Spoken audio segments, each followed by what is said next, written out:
એટલે રાવણને કોકે કીધું કે આપણે એકલા રહેવું, વાતાવરણ ફરી ગયું છે, કે બોલાવો લંકાવાળાને બોલાવે. કે શું છે? અરે કે ઓલાના નામે પાણા તર્યા. એ કે પાણા તર્યા મારા નામથી તરે, તમારા નામથી તરે તમારી ભેગા. અને રાવણ આખા ગામને લઈ ગયો બાપુ, આખી લંકાને દરિયે, અને હાથમાં મોટો જબર પાણો લીધો, અને પાણા ઉપર રાવણ લખ્યું, રાવણ. અને આમ કરીને આમ બાપુ ઘા કર્યો રાવણે. કે ભાગવતનું કાળજું, ભાગવતની કથાનું હૃદય વત્રાસુર.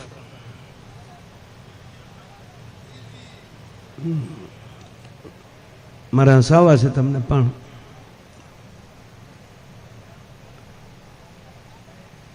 વત્રાસુરનો આખો પ્રસંગ કે ઇન્દ્રને એના ગુરુ સાથે અણગમો થાય છે. એના ગુરુ છે બૃહસ્પતિ, અને બૃહસ્પતિનો ત્યાગ કરે છે ઇન્દ્ર, અને બીજા ગુરુ ધારે છે. આ કથાઓ એ શીખવાડે છે કે સનાતન છોડીને પાછા બીજાના દીકરા ન થતા. પૂજ્ય મોરારી બાપુ કહે ને કે કેરી આંબે ને આંબે ટકી રહી ને તો પાકે, પછી ન્યાલી તૂટીને પછી કે લીમડે વળગે બીજો ગુરુ. હાલો ને લીમડે જાય તો લીમડે તમારીમાં લીંબોળિયું હોય છે, ત્યાં કેરું આમરસ નહીં હોય. જે ડાળે છે એ ડાળે, અરે લીંબોળી છે તો લીંબોળી, પણ ના અહીંયા ઠઠાર્યો ને સાહેબ તો એની અંદર પછી એ કેરી કરતા મીઠી થાય, અહીંયા ટકી રહે તો. ઇન્દ્રએ ત્યાગ કર્યો એના ગુરુનો, અને બીજા ગુરુ ધાર્યા. હવે એ જે બીજા ગુરુ હતા એ શુક્રાચાર્ય, એનું મોસાળ થતું, દૈત્ય ગુરુ મોસાળી હતું. અને હવે જે હગા બાપ અરે બગાડે એ બીજારે બગાડવાનો છે. અને ઇન્દ્રએ એની સાથે પણ તકલીફ પડી, એનો ત્યાગ કર્યો. હગા બાપને વૃદ્ધાશ્રમમાં મૂકી આવે ને કોઈ, તો ન્યાય બેઠો બેઠો હગો બાપે આશીર્વાદ દે. એ તો ભૂલ આપણે કરી શકીએ, આપણો બાપ નો ભૂલ કરે ભલા મને. અને ખીજાઈ જાય એ સાધુ નહીં. हाँ तेरे घर में मैं कभी पग नहीं दूंगा, तेरे गांव में मैं नहीं आऊंगा. हाँ, એનો અર્થ એ થયો કે એને ઘીરે એ નહીં રહેતા હોય, એટલે જાણ હોય અહીંયા વળ ખાય છે. તુજે ચકલી બના દૂંગા. અરે ચલાળામાં પૂજ્ય વલકુ બાપુ બેઠેલા, ને એ મહાત્માને કોકે વળે તડક્યો થઈ ગયેલો ને, એ મહાત્માને કોઈ એક આદરમાન નહીં આપ્યા હોય. અરે કે જગા કા મહંત કહા હૈ, એટલે બધા લાવ્યા વલકુ બાપુ પાસે. એ બેઠા એ બાદ આપ હો, हम कब से आए हैं, किसी ने आदर नहीं दिया. अरे के बापू मूल मुद्दा में आवो तो आदर आपे न को. नहीं नहीं नहीं, मैं तुझे चकली बना दूंगा. बापू के एक काम करजो, बनावो तो सको बनावजो, कारण के हूँ सकली नहीं. आम કરીને હળવાઈથી એને પાછા જમાડ્યા. આ આપણી પરંપરા છે. કોઈ હામાવાળો ખીજાઈ જાય તો એક એનો આંગણોનો ત્યાગ કરાય, અથવા તો એ વ્યક્તિનો ત્યાગ ન કરાય. એના સ્વભાવ પ્રમાણે એમને અમને કોઈ માયલો નહીં કહેતો, એમ કહો તમને કહેતા જ હોય. બધા નો સ્વીકારે ને, એવો ફાકો રાખવાનો જ નહીં. આપણે બધા માયાભાઈ કહેતા હોય, નહીં નહીં, માયાભાઈ માયલો કોક કહે છે તો માયાભાઈ કહે છે. અને હજી સુધી બાપુ મને હરુ બાપુ ખબર જ નથી પડી હારું શું કહેવાય ને મોળું શું કહેવાય. જેની માત્રા ઝાઝી ન્યા ઈ હારું. આ મેં કપડું પહેર્યું છે, હવે અહીંયા કોઈક સફેદ ડાઘ લગાડે તો એ ડાઘ થશે. શું કામ? માત્રા આની વધારે છે. કોઈ સફેદ પહેરીને બેઠા છે, ત્યાં આ કલરનું ટપકું દેખાડશે તો ત્યાં ઈ ડાઘ દેખાય. તો દુનિયામાં ડાઘ શું છે એ ખબર છે જ નહીં. માત્રા કોની વધારે છે? લંકામાં રાવણની માત્રા વધારે હતી, એટલે એ બધા જય લંકેશ કરતા હતા. રામની ખબર જ નહોતી એને. ખાલી હવા ફરી ગઈ લંકામાં કે આવ્યા એના નામથી પાણા તર્યા, એવા મહાન છે. લંકા વાળાએ તરત કીધું તો નવો મગાવો ફોર્મ, ન્યા ફરી. એ ક્યાં કરો? વિભીષણ જયારે મળવા આવ્યા ભગવાન રામને, ત્યારે વાનરના રૂપ લઈ લઈને રાક્ષસો ઘણા આવ્યા હતા, ગુપ્તચરો. એને હોય ને આખી, એને કઈ કહેવાય? ગુપ્તચરો, સીઆઈડી, આઈબી ના માણસો ત્યાં ગયા. તો બાપુ રામનો પ્રેમ જોયો ને ત્યાં ઈવડા એ ભૂલી ગયા કે આપણે વાનરના રૂપમાંથી મૂળ રૂપમાં વી આવ્યા કે ઓહો આવા રાજા હોઈ શકે. અને લક્ષ્મણે બાંધી દીધા. લક્ષ્મણે બાંધી દીધા એટલે રામે કીધું એને જવા દે ને બિચારાને. લક્ષ્મણે કીધું શરત એટલી, અહીંયા જે બન્યું એ તમારા રાજાને ન કહો, તમારા બાપના હમ રિપોર્ટ પાકો આપજો. અને ઓલા ત્યાં જઈને ગયા ને રાવણને કીધું એ કે મહારાજ હાવ હાચું કહે કે હા આવો પ્રેમ કોઈ દી અમે બીજા પાસે જોયો નથી. રાવણને ચૂક માળા બધા પક્ષ પલટો કરી નાખશે અને આનો મોક્ષ કરવા હાટું ઓલા મોટા બાપુને અહીં લાવું છું. અને એમાંય પાછા એ પોગવે રામ પહોંચી ગયા અને એના નામથી પથ્થર તરી ગયા અને એ સેતુ બાંધીને રામ આવ્યા અને લંકામાં ઘરે ઘરે મળી વાતું થવા કે છે મહાન છે મહાન. એટલે રાવણને કોકે કીધું કે આપણે એકલા રહેવું, વાતાવરણ ફરી ગયું છે, કે બોલાવો લંકાવાળાને બોલાવે. કે શું છે? અરે કે ઓલાના નામે પાણા તર્યા. એ કે પાણા તર્યા મારા નામથી તરે, તમારા નામથી તરે તમારી ભેગા. અને રાવણ આખા ગામને લઈ ગયો બાપુ, આખી લંકાને દરિયે, અને હાથમાં મોટો જબર પાણો લીધો અને પાણા ઉપર રાવણ લખ્યું, રાવણ. અને આમ કરીને આમ બાપુ ઘા કર્યો રાવણે એણે ને એણે. ઘણા એનો અંગૂઠો પોચે ધોતા હોય. પથ્થર તો નાખ્યો, પથ્થર તર્યો, એ પથ્થર તર્યો તા તો લંકા ભાઈ કૂદવા મળ્યું, લંકેશ કી જય હો, લંકેશ કી જય હો. આ તો અખતરો નહોતો કર્યો. બાકી આપણા રાજાથી પાણા તરે ઘીરે આવ્યો ને તો મંદોદરે કીધું કમ હિયર, મહારાજ અહીંયા આવો. શું છે આ બધું? કેવળ દેવી શું કરું કે ના તમારું નામ પાણો તર્યો કે આ એ મારે મોઢે તો હાસું બોલ. મહારાજ તમે મારા આગળ ખોટું ન બોલી શકો. અને તેથી એમ કહેવાય કે રાવણના નેત્રો ભરાણા ને એટલું કીધું કે મંદોદરી મેં પથ્થર લીધો એ સાચી વાત, માથે રાવણ લખ્યું એ સાચી વાત, પણ જ્યારે એ પથ્થરને મેં દરિયામાં ફેંકતી વખતે એટલું કીધું કે એ પથ્થર તું ન તરતો તને રામ દુહાય છે. દેવી તર્યો છે તો રામના હમથી તર્યો છે. તક પણ આવું બધું કરવાનું કારણ, તક કરવાનું કારણ એ કે રામની સેનાથી મરશે ને તો આને મોક્ષ થાય, નકર રામના પક્ષમાં વયા જાય ને તો એ પાછા રામથી નહીં મરે તો એને મોક્ષ ન થાય. એ માટે ગમે એમ કરી અને મારે એને મારી ભેગા રાખવા થાય એટલે હું ખોટું બોલ્યો છું. મૂળવાર વત્રાસુરની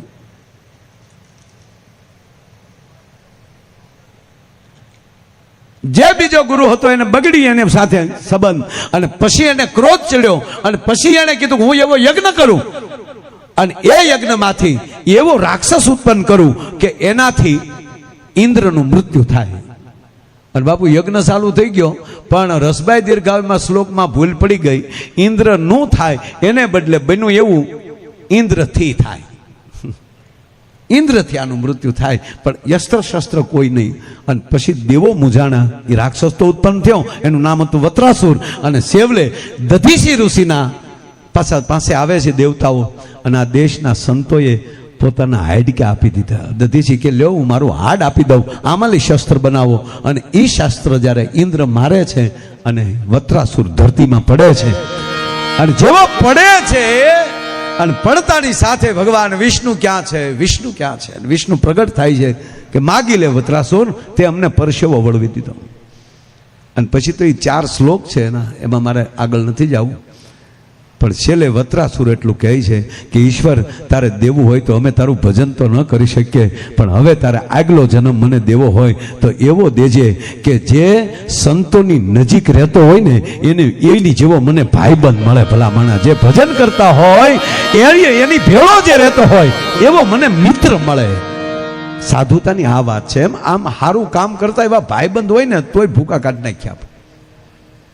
આપણે વડાપ્રધાન થવાની જરૂર નથી, આપણે આ વિસ્તારના ધારાસભ્ય થવાની જરૂર નથી ભાઈ. સારું કામ કરે એવો થાય એટલે આપણો ભાઈબંધ. આ મારે તબલા વગાડવાની જરૂર નથી. તબલા જો જીતું તોડી નાખે એવા વગાડે, અને હું તૂટી જાઉં તો આવું તબલું ન વાગે. અને એક ભજનને બાપુ સારું કરવા માટે, એક ભજનને રૂડું કરવા માટે આવડા બધા એના પૈંડ તોડી નાખે છે બાપુ. એક ભજનને સારું કરવા માટે તૂટી જાય છે આવડા. એમ વાર્તા તો એક જ કહેતો હોય, બીજી ડોશીને તો હોકાર જ દેવાનો હોય સાહેબ.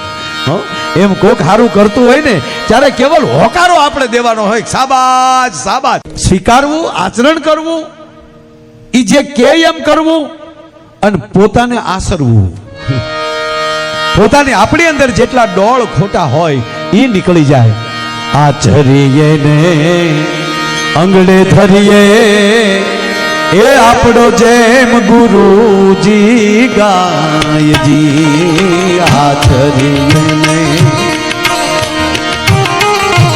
આચરીએ ને અંગડે ધરીએ જેમ ગુરુજી ગાયજી.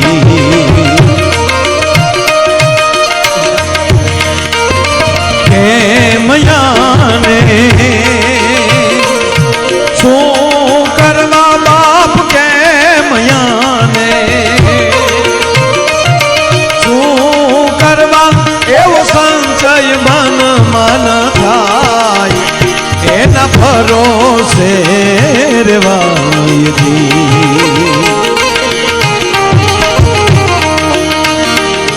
ભરોસે રેવાય, ભરોસે રેવાય.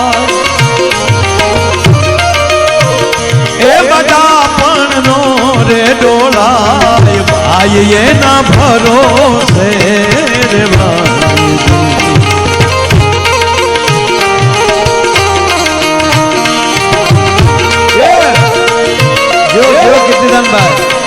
કીર્તિભાઈ ને એકવાર તાળીઓથી વધાવો બાપ, આપણને ખૂબ જમાવટ, બહુ આનંદ કરાવ્યો.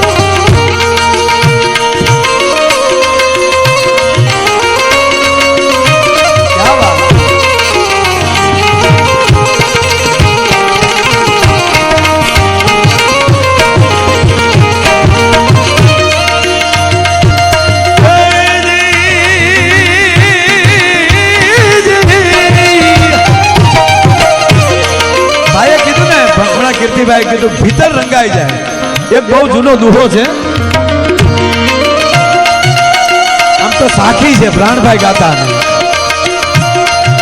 પણ સિંદુરે સિંદુરે રે સિંદુરે રંગો સિંગડા પણ કદી ડોબા દેવ નો થાય. પણ સિંદુરે સિંદુરે સિંદુરે રંગો સિંગડા પણ કદી ડોબા દેવ ન થાય. એ પછી દૂધ રે ભલે દોઢું કરે એને કામ છે નો કેવા.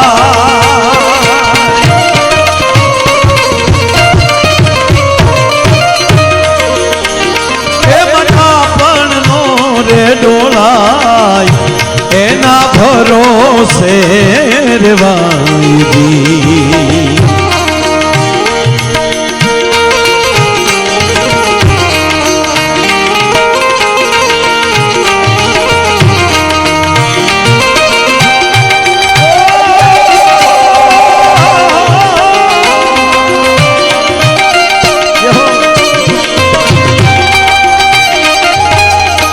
આ બે કડી તમે આવ્યા એટલે ઘડી પછી જો આપણા ઘડી બાપુ બધાને દાંત કઢાવવા. આ ત્રણ દીધા તમે ભજન બધા સાંભળો છો, ઘણું હળવા આપણે ખાઈ બધા આનંદ કરાવી. આ બાપુ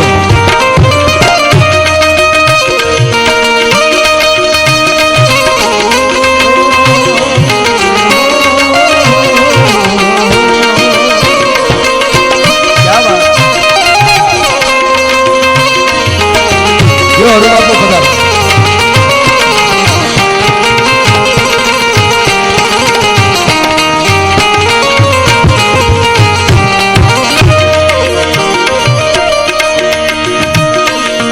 પંડ પીડાય ને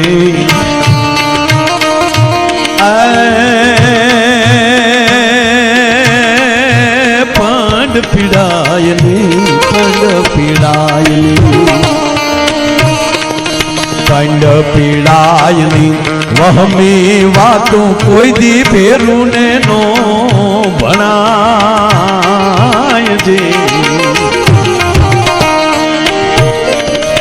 હેત હશે એને અહીંયા કેરું બાપ હેત હશે અહીંયા કેરું તો જોખમ જાણી જાય એના ભરોસે રેવાયજી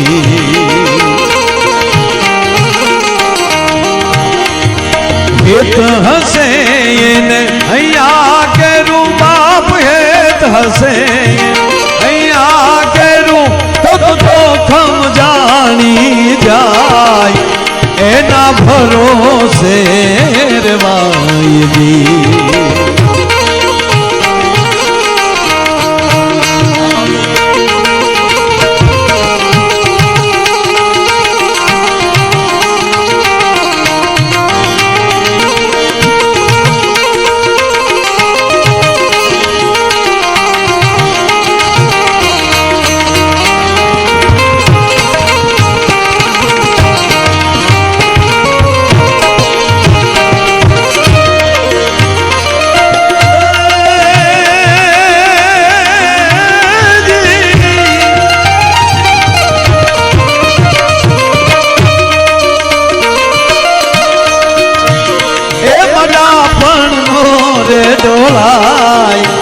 એના ભરોસે રેવાયજી ભરોસે રેવાય ભરોસે રેવાય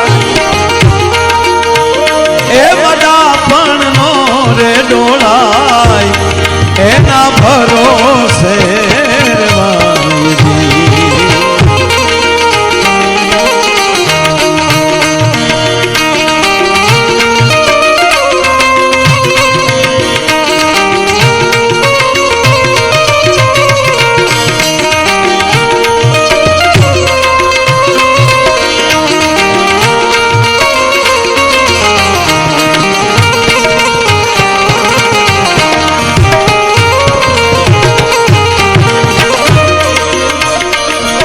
છેલ્લી કડી કુલદીપભાઈ આગ સઘળા તારા રોગ મટશે જેમ સીધું હોય એમ ખવા કે સઘળા રોગ મટશે જેમ સીધું હોય એમ ખવાય વેદ ઘરના વાટેલા હે જીવો હડ નહીં ઓળખાય એના ભરોસે રેવાયજી એના ભરોસે રેવાયજી એના ભરોસે પણ પીડાઈની વહમી વાતો કોઈ દી ભેરું ને નો ભણાય પણ હેત હશે જો અહીંયા કેરું તો જોખમ જાણી જાય ભાઈ એને ભરોસે રહેવાય કાગ બાપુએ અલગ અલગ સદગુરુની વાત કરી મિત્રની વાત કરી ધર્મની વાત કરી અને છેલ્લે હદ ઈ કરી નાખી કે કાગ સઘળા રોગ મટશે જેમ સીંધ્યું હોય એમ ખવાય છેલ્લે વૈદ ઉપર ભરોસાની વાત કરી કે તને તું જેની દવા લે છો એ ડોક્ટર ઉપર તને ભરોસો હોવો જોઈએ